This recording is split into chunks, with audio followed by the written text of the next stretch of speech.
நிறைய ஆக்சுவலாக என்ன பண்ணுவோம், நடுவில் கொஞ்சம் அப்படியே போர் வச்சுன்னா இவர் சதீஷ் படம் ஒன்று அப்போ ரிலீஸ் ஆகிருந்தது. நல்லா போயிட்டு இருந்தபோது தமிழ் படம் 2 என்ன பண்ணோம், பிளான் பண்ணோம். நானும் ஒரு எஸ்கேயும் லைட்டாக நீங்கள் தான் நல்லா அப்படியே பேசுகிறீங்களே தலைவர் மாதிரி, விஷ் பண்ணி ஒன்று பண்ணலாமா அப்படின்ட்டு வேறு ஒரு ஃபோன் எடுத்து அடித்து அவர் அப்படியே ரஜினி சார் மாதிரியே விஷ் பண்ணார். சூப்பர் பண்ணிட்டீங்க, எக்ஸ்ட்ராடினரி அப்படின்னு ஒன்று.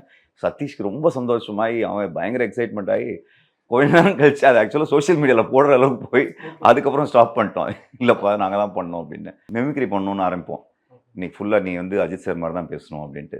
யாராவது நார்மல் வாய்ஸில் பேச இப்போ யோகி பாபு ஒரு நாள் பேசிகிட்டே இருக்கும். ஆனால் க்ளோஸாக அப்படிலாம் க்ளோஸாலாம் பேச மாட்டோம்.